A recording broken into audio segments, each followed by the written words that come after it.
The massive space station called Nexus Prime floated in the darkness between the stars. It was bigger than most cities and housed the most powerful beings in the galaxy. Inside its metal walls, the Galactic Council met to decide the fate of entire worlds. High Commander Zixtara stood tall in the center of the great chamber. She was a Kronak warrior standing 8 feet high with 4 powerful arms and skin like black armor. Her species had conquered 17 star systems and crushed every enemy they faced. Today she spoke with the confidence of someone who had never known defeat. "Members of the Council," her voice boomed across the chamber, "we gathered to discuss the human problem." She gestured with one of her arms toward a holographic display showing a small section of space. "These creatures have spread to 12 worlds in the past 300 years. They multiply like insects and consume resources that rightfully belong to stronger races." The other council members listened from their elevated platforms. Each species was different, but all shared one thing in common. They considered themselves superior to the young human race. The Zephyrians looked like living crystals that sang when they spoke. The Vorthan had tentacles instead of arms and eyes that could see through solid matter. The Keldrons were massive creatures covered in thick fur with teeth that could crush steel. Ambassador Veltar of the Zephyrians spoke first. His voice sounded like wind chimes in a gentle breeze. "The humans are indeed primitive. Their technology is crude compared to ours. Their ships are slow and their weapons are weak. Why should we concern ourselves with such inferior beings?" "Because they are expanding," Zixtara replied. "They establish new colonies every few years. They send their ships deeper into space. They act as if they belong among the stars when they have barely learned to leave their homeworld." In the human section of the chamber, Captain Jake Harrison sat quietly. He was a middle-aged man with gray hair and calm eyes. He wore the blue uniform of the Earth Defense Force but carried no weapons. Beside him sat Commander Lisa Morgan from the Mars Colonial Fleet. She was younger with dark hair and quick, intelligent eyes. Both humans remained silent as the aliens discussed their fate. "What do you propose?" asked General Thak of the Keldrons. His voice was deep and rumbling like distant thunder. "These humans have not attacked anyone. They keep to themselves and trade peacefully with those who wish to. Deal with them." Zixtara's 4 arms spread wide. "Peace is for the weak. The strong take what they need. The Kronak Empire requires 3 of their outer colonies for expansion. The worlds called New Kansas, Kepler Station, and Volf 359 have resources we can use. The humans can find new homes elsewhere." "And if they refuse?" This came from Commander Nex of the Vorthan Commonwealth. His tentacles moved in complex patterns as he spoke. "Then we will take the worlds by force." Zixtara's voice carried. "No doubt, a single Kronak battle fleet could destroy their entire defense force. Their ships are like toys compared to our warships. Their soldiers are untrained civilians playing at being warriors." The chamber filled with agreement. Other species nodded or made their own sounds of approval. The humans were outnumbered, outgunned, and surrounded by civilizations that had been fighting wars for thousands of years. "We will give them 72 hours to comply," Zixtara announced. "They will evacuate the 3 worlds and turn them over to Kronak administration. If they refuse, we will demonstrate why the strong rule the galaxy." The council voted quickly. Every species except the humans agreed to the ultimatum. It was not really a surprise. The Galactic Council had been making decisions about human space for decades without asking what the humans wanted. Captain Harrison finally stood up. His voice was quiet but clear enough for everyone to hear. "High Commander, before you make this decision final, I request permission to consult with my government." Zixtara looked down at him from her platform. To her, he seemed small and fragile. "Of course, human. Use your primitive communication systems. Speak to your leaders. Tell them that the Kronak Empire has been patient long enough." "Thank you," Harrison replied and sat back down.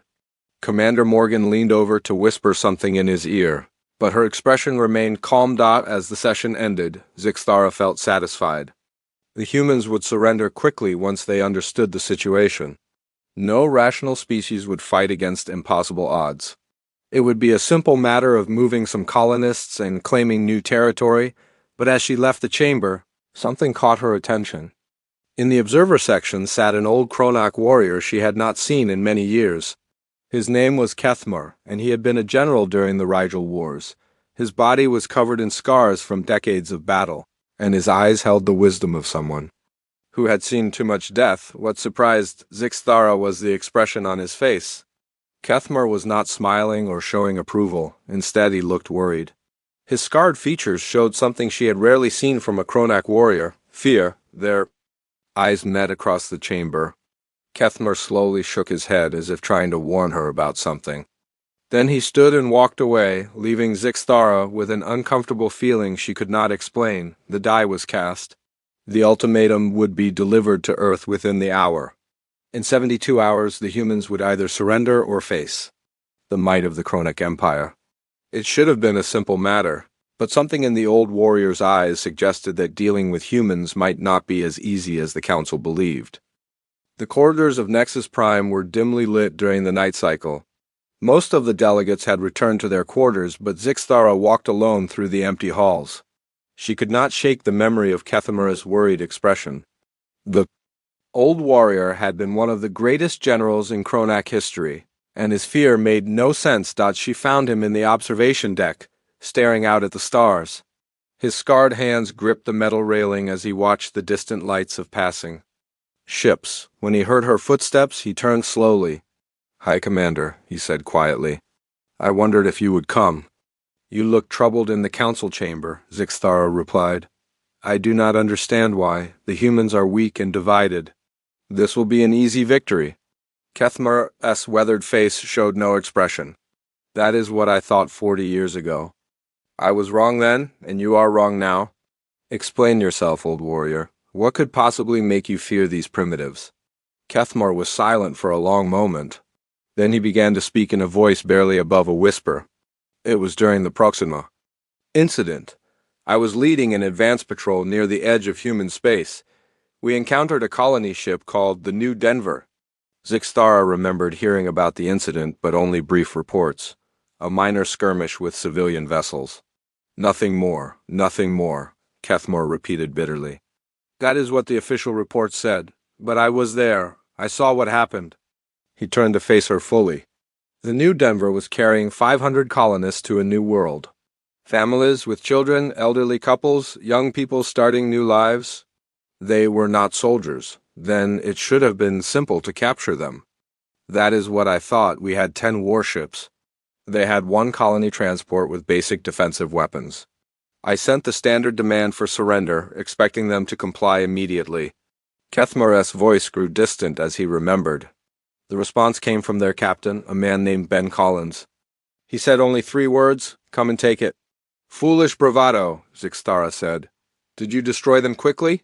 "We tried." But the humans did something no civilized species would do. They fought back. Kethmar's hands trembled slightly. Not just the crew, everyone, old people, young adults, even teenagers. They turned their colony ship into a fortress. The old general began to pace as the memories came flooding back. "We had superior firepower, better armor, more experience. But they would not surrender. When we damaged their engines, they used emergency thrusters to ram one of our ships. When we breached their hull, civilians picked up weapons and fought alongside the crew." "Civilians cannot fight trained warriors?" Zixthara protested. "Tell that to Ruth Parker," Kethmar said grimly.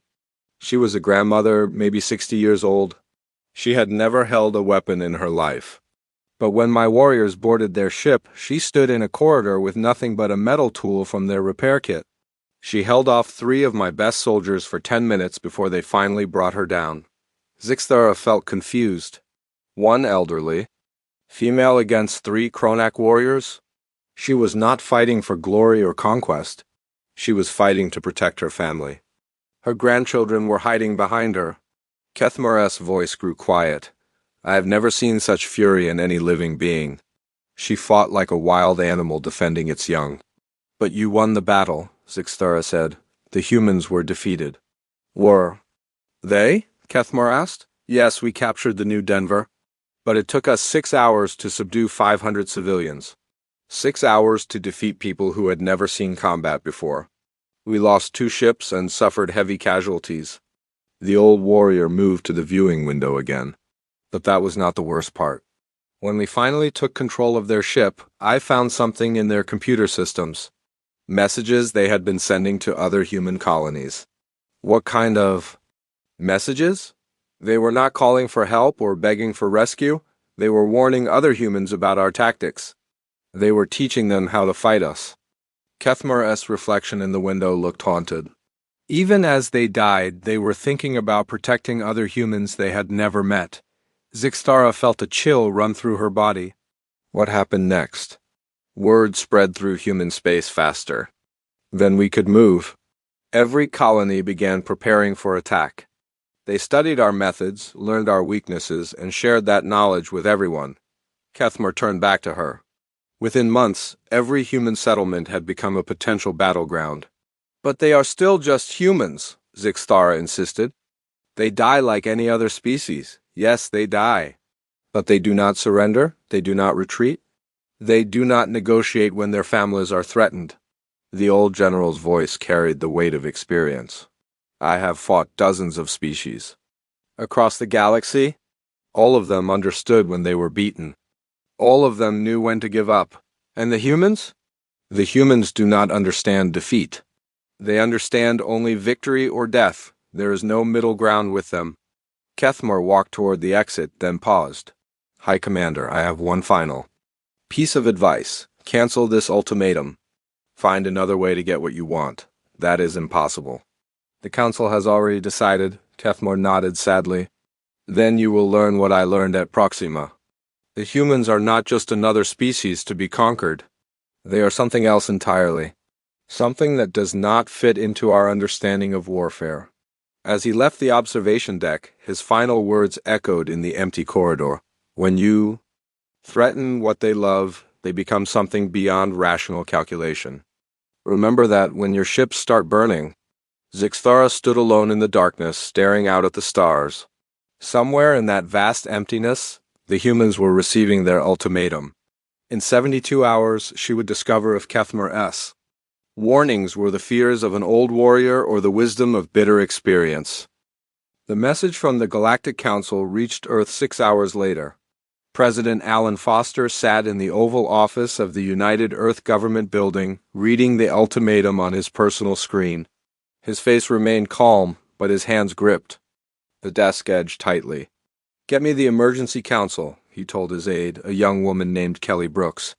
All department heads, all military commanders, and the colonial governors. Full priority communication. Within 30 minutes, the secure conference room was filled with Earth leadership.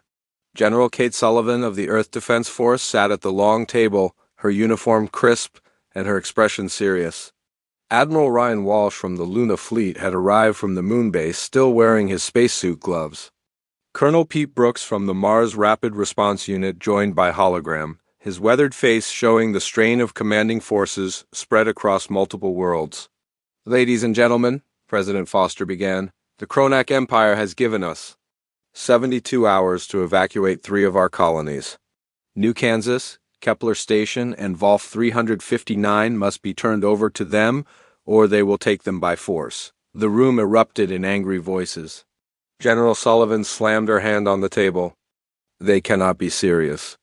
Those worlds have been ours for decades. Families have lived there for generations. How many ships do they have? Admiral Walsh asked grimly. Colonel Brooks consulted his datapad. Intelligence reports show at least 300 Kronak warships moving toward our border. Each one is twice the size of our largest vessels. What about our allies? Asked Dr. Nancy Pierce, the head of the science department. Will anyone help us? The other council members voted in favor of the ultimatum, Foster replied. We stand alone. The president activated the holographic communication system. Let me speak to the colonial governors first. They have the right to know what they are. Facing 3 images appeared above the table. Governor Helen Carter from New Kansas looked tired but determined. She was a middle-aged woman who had spent 20 years turning a barren world into productive farmland. Governor Tony Martinez from Kepler Station appeared next, his mining uniform still covered in dust from the asteroid operations. Finally, Dr. Amy Rodriguez from Vol 359 joined the call, her science station visible behind her. "We have received the Kronak ultimatum," President Foster said. "I want to hear from each of you before we make any decisions." Governor Carter spoke. "First, Mr. President, my people have been building this world with their own hands. We have farms, schools, and communities. Families have children who were born here. This is not just a colony to us, it is our home. The mining operations on Kepler Station support half the colonies in human space," Governor Martinez added. "If we give up these resources, every human world will suffer. Besides, where would my people go? Most of them have worked these asteroids for their entire adult lives." Dr. Rodriguez leaned forward. "Vol 359 is conducting research that could revolutionize space travel. We are on the verge of breakthroughs that could change everything for humanity. If the Kronak take our work, we lose decades of progress." President Foster nodded. "I understand your positions, but I need to be clear about what we are facing. The Kronak have overwhelming military superiority. Our chances of winning a direct fight are very small." "What are you asking us to do?" Governor Carter asked quietly. "I am asking if you want to evacuate your people or if you want to fight." The three governors looked at each other through the holographic connection. No one spoke for a long moment. Then Governor Martinez broke the silence. "Mr. President, my grandfather came to space with nothing but the clothes on his back. He worked the asteroid mines until his hands bled. My father continued his work, and I have spent my life building something here. I will not run from aliens who think they can take what we have built." "My people are farmers," Governor Carter said. "We know about protecting what we grow." "We will not abandon our land," Dr. Rodriguez nodded. "Science requires courage. We will not let fear stop our work." President Foster felt pride swell in his chest. "Then we fight. General Sullivan, what are our military options?" "We have 67 ships in the Earth Defense Force," she replied. "The Luna fleet has 43 vessels. Mars can contribute 32 ships. The Colonial Defense Forces have maybe 50 ships total. Less than 200 ships against 300 Kronak warships," Admiral Walsh said grimly.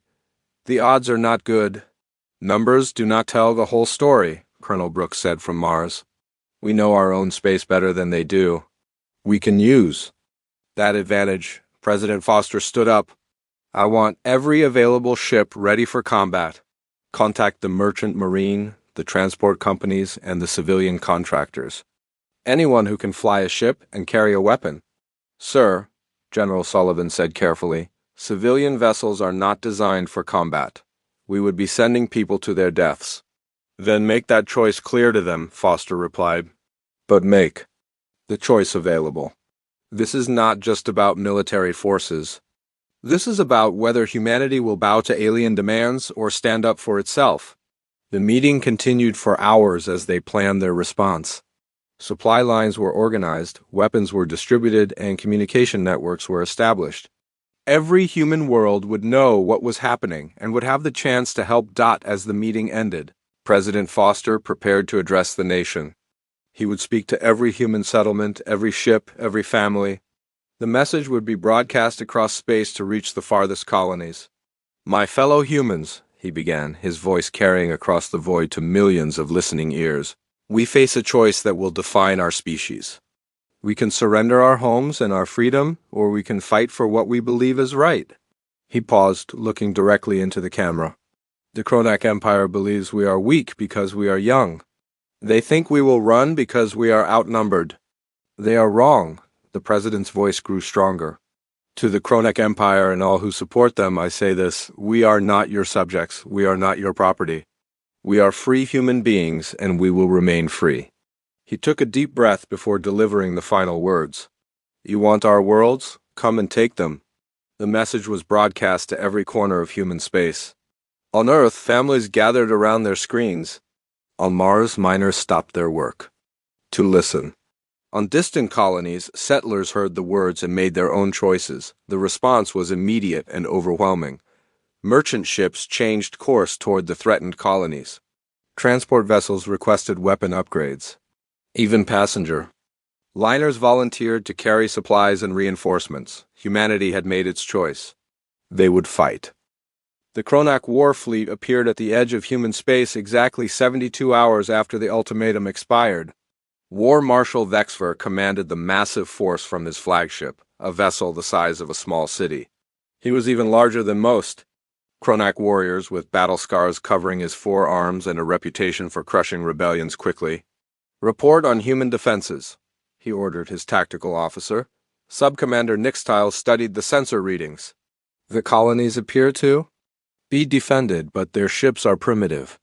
We count less than 50 vessels at each location. Most appear to be converted civilian craft. Vexler laughed, a sound like grinding metal. Civilians playing soldier. This will be over before the day ends. Begin the attack on New Kansas. The first wave of Kronak ships descended on the farming colony like a dark cloud. Governor Helen Carter watched from the command center built into the old grain processing facility. Around her, farmers and their families worked at communication stations and weapon controls. Her own husband Jack operated the long-range sensors while their daughter Mary coordinated the defensive positions. Enemy ships entering atmosphere, reported Tom Wilson, a man who had been growing corn just weeks ago. They are landing troops in Sectors 7 and 12. Captain Steve Murphy of the New Kansas Defense Force studied the tactical display. He was a former Earth military officer who had retired to farming but now found himself commanding a battle. All units remember the plan. Let them land, then hit them from prepared positions. The Kronak expected to find frightened colonists hiding in their homes. Instead, they found a population that had turned their entire world into a fortress. Every farm building had been converted into a defensive position. The grain silos were now observation posts. The irrigation ditches had become trenches filled with armed civilians. Commander Vextal led the first assault on the main settlement. His warriors were confident as they marched through the empty streets. The humans seemed to have fled at the first sign of attack. Then the shooting started. From windows, doorways, and rooftops, the colonists opened fire. The Kronak found themselves fighting not just soldiers, but an entire community. Mary Carter fired a hunting rifle from her family's farmhouse, while her mother Helen coordinated the defense from the command center. Jack Carter used his knowledge of the local terrain to guide defenders to where they were needed most. These humans fight like animals, Vextal reported to his ship. They show no concern for military tactics. They just keep shooting. The battle raged for hours. The Kronak advanced building by building, but every structure had to be taken by force. A grocery store became a fortress where the owner and his employees held off alien warriors for 2 hours. The local school was defended by teachers who had turned their classrooms into fighting positions. At Aplar Station, the battle was even more intense. The asteroid mining facility had been converted into a maze of defensive positions. Chief Engineer Maria Santos had rigged the mining equipment to serve as weapons. The massive rock crushers were now traps that could destroy entire squads of enemy soldiers. Governor Tony Martinez led the defense from the Central Command Center deep inside the asteroid. Around him, miners who had spent their lives cutting through solid rock now used their tools to fight alien invaders. Foreman Chuck Williams had organized teams to use the tunnel system to move supplies and reinforcements where they were needed.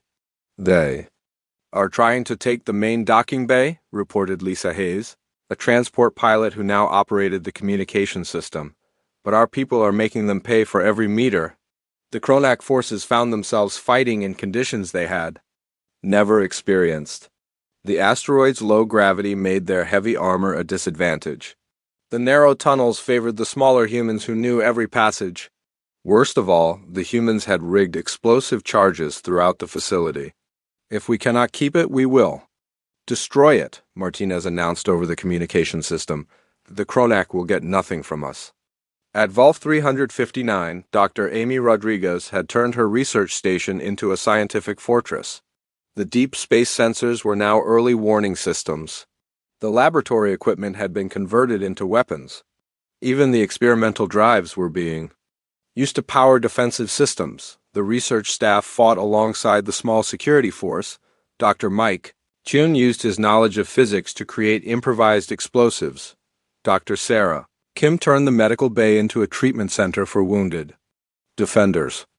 Graduate student Danny Roberts, who had been studying alien cultures, now helped identify Kronak weak points. War Marshal Dexfer watched the battle reports with growing frustration.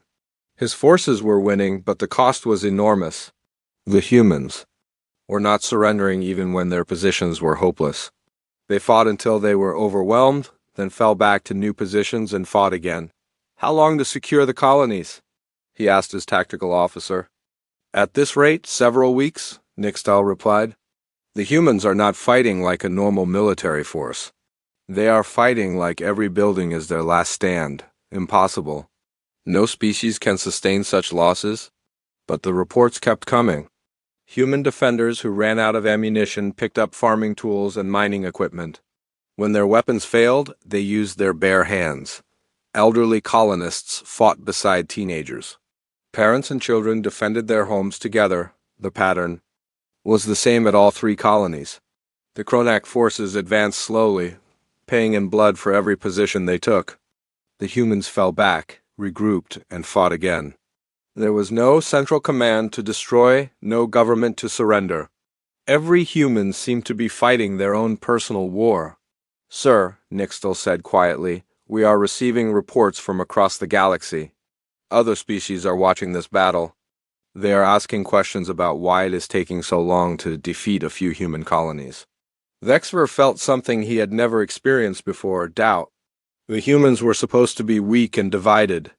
Instead, they were fighting with a unity and determination that defied explanation. "Continue the attack," he ordered. "We will break them eventually." But deep in his mind, he wondered if breaking the humans was possible. They seemed to view defeat and death as the same thing. As long as they drew breath, they would keep fighting. The war had only just begun. The war had been raging for 3 weeks when something unexpected happened. Across the galaxy, other alien species began to pay attention to the human colonies. The Zephyrians, who had dismissed humans as primitive, now watched in fascination. As the small settlements continued to resist the mighty Kronak Empire, Ambassador Veltar contacted Earth directly through diplomatic channels. His crystalline form shimmered as he spoke to President Foster. "We did not expect this level of resistance from your people. The Zephyrian Assembly wishes to offer mediation between your species and the Kronak." President Foster sat in his office, looking tired but determined. The past weeks had aged him visibly, but his voice remained strong. "Ambassador, we appreciate your offer, but we do not need mediation. We need the Kronak to leave our space immediately." "But surely you must see that continuing this fight will only lead to more death," Veltar insisted. "Your colonies cannot hold out forever." "That may be true," Foster replied, "but our people have made their choice. They would rather die free than live as slaves." The conversation was broadcast across human space and beyond. Other alien species heard the words and began to question their own assumptions about the young human race. The Vorthan Commonwealth started secret discussions about recognizing human sovereignty. Even some Kaldran leaders began to wonder if they had misjudged the situation. But the turning point came when the Kronak made a terrible mistake. During the siege of New Kansas, they captured Governor Helen Carter. War Marshal Dexver believed that executing the colonial leader would break human morale and force the other colonies to surrender. Helen Carter had been leading the defense of her world for weeks. Her gray hair was dirty, her clothes torn, but her eyes still held the same determination that had driven her to build a new life among the stars. When the Kronak soldiers dragged her before their commander, she stood straight and looked him directly in the eye. "You are the leader of these rebels," Dexver said through his translator. "Order your people to surrender and their deaths will be quick." Helen smiled, an expression that seemed to confuse the alien commander. "I am not their leader. I am their neighbor. I am their friend. I am their grandmother. But I do not own them, and they do not own me." "Then you are useless to me," Dexver replied. The execution was broadcast across the galaxy as a warning to other human colonies. The Kronak expected to see fear and surrender. Instead, they saw something that would haunt them for generations to come. Helen Carter faced the alien weapons without flinching. Her final words were simple: "Tell my people that I was proud to call them my neighbors. Tell them that freedom is worth any price." The broadcast reached every human settlement, every Earthship, every corner of human space. The image of a 60-year-old grandmother who had spent her life growing food to feed families, being executed by alien warriors, ignited something primal in the human response. The reaction was immediate and overwhelming. Admiral Ryan Walsh, commanding the Earth Defense Fleet, received the same message from every human ship in the galaxy: "We are coming." What followed was unprecedented in galactic history. Human merchant vessels abandoned their cargo runs and headed for the war zone. Transport ships loaded with volunteers began the long journey to the threatened colonies. Even passenger liners were converted into troop carriers and supply vessels. Captain Julie Foster commanded a converted freighter called the Liberty Bell. She had been carrying farming equipment to the outer colonies when the war began. Now her ship was loaded with volunteers and weapons, racing toward New Kansas at maximum speed. "This is Liberty Bell to all human vessels," she broadcast on the emergency frequency. "We are one day out from New Kansas. Who is with us?" The response filled the communication channels. Hundreds of ships, large and small, reported their positions. Cargo haulers flew alongside luxury yachts. Mining vessels traveled next to scientific research ships. The entire human merchant fleet had become a military armada. Dr. Amy Rodriguez, still defending her research station at Volf 359, used her deep space communication array to coordinate the arriving fleets. "All vessels, this is Volf 359 control. Welcome to the fight. We have been waiting for you." The Kronak forces found themselves facing something they had never encountered before. They had come to fight colonial defense forces and found themselves at war with an entire species. Every human ship in the galaxy was converging on the battle zone, war. Marshal Vexfer watched his tactical displays with growing alarm. "Where are all these ships coming from?" he demanded. "They appear to be civilian vessels," Subcommander Nixtel reported. "Merchants, transports, even passenger ships. They are not military craft. Then they will be easy to destroy." But the human-civilian fleet proved to be far more dangerous than expected. The cargo ships had been converted into missile platforms. The passenger liners carried boarding parties ready to fight hand-to-hand. The mining vessels used their industrial equipment as weapons. Captain Julie Foster led her converted freighter directly at the Kronak flagship. Her ship was outgunned and outnumbered, but she had something the aliens could not understand: absolute determination. "This is for Helen Carter," she broadcast as her ship rammed into the enemy vessel's engine section. The Liberty Bell was destroyed, but the massive Kronak warship was crippled. The battle raged for days as more human ships arrived.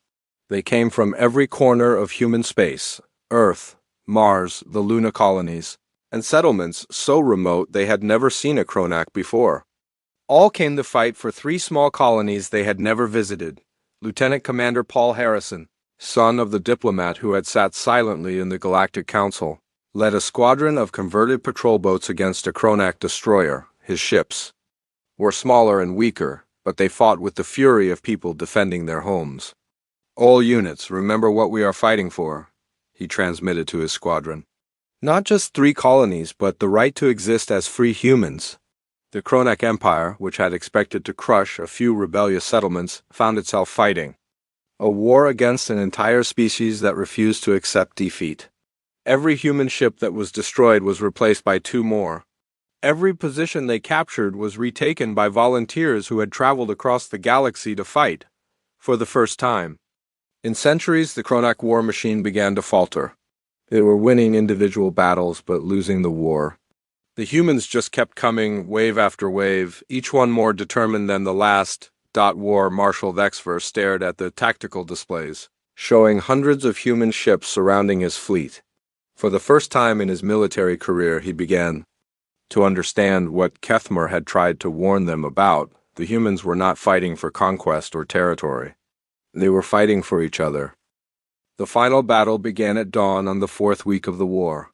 War Marshal Vexver found himself surrounded by more human ships than he had ever seen in one place.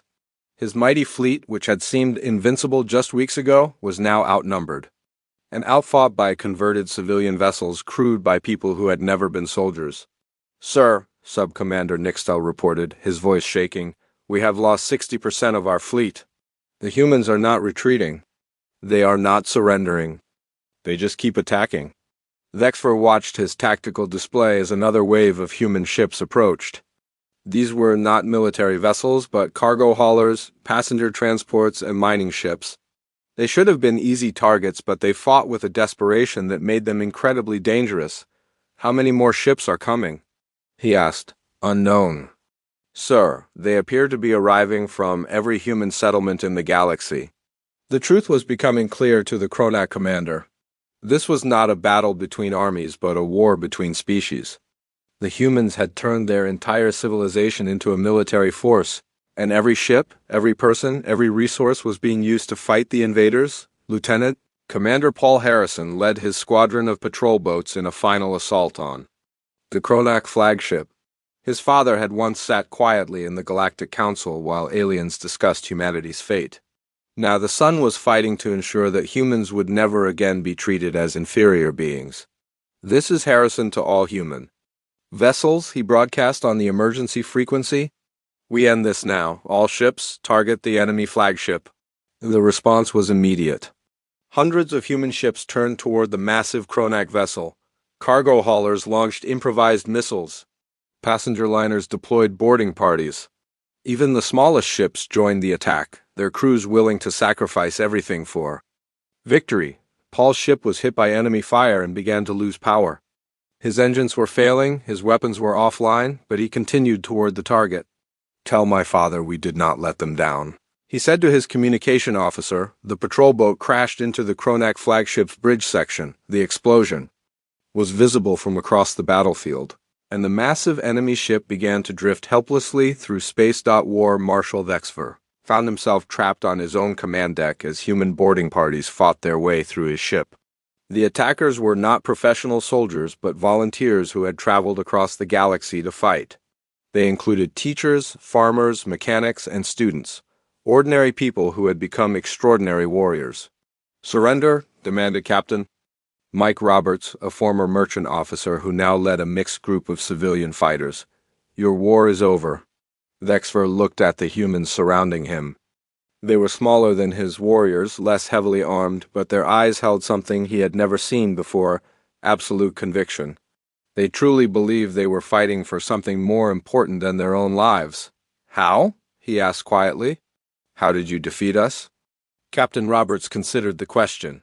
"We did not defeat you. You defeated yourselves. You thought we were just another species to be conquered. You never understood that we were fighting for our homes, our families, our freedom." The Kronak surrender was broadcast across the galaxy. The mighty empire that had conquered 17 star systems had been broken by a species they had dismissed as primitive. The news spread through alien civilizations like wildfire, and the balance of power in the galaxy shifted forever. On Nexus Prime, the Galactic Council met in emergency session. The chamber was quieter than it had ever been as delegates tried to understand what had happened. The humans had not just won a war, they had shown that the established order of the galaxy could be challenged. Kethmer, the old Kronak warrior who had tried to warn them, stood before the council one final time. His scarred face showed no satisfaction, only sadness for the lives that had been lost. "You asked me to speak about what makes humans dangerous," he said to the assembled delegates. "I tried to tell you before the war began, but you would not listen. Now you have seen the truth." The chamber remained silent as he continued. "The humans do not fight for conquest or glory. They fight for survival, for their families, for their homes. They fight because they love what they are protecting more than they fear what they are fighting." Ambassador Veltar of the Zephyrians spoke hesitantly. "What does this mean for the future of the galaxy?" Kethmer looked at the alien delegates with eyes that had seen too much death. "It means that the age of conquest is over. The humans have shown us that some species cannot be intimidated, cannot be defeated, cannot be made to surrender. They have proven that the strong do not always rule the weak. The old warrior's final words echoed through the chamber and across the galaxy. I have fought in 100 battles and conquered dozens of worlds. But I have learned something from watching humans fight. The greatest strength is not in your weapons or your ships. It is in your willingness to sacrifice everything for those you love. On Earth, President Foster addressed the nation from the same office where he had declared war weeks earlier.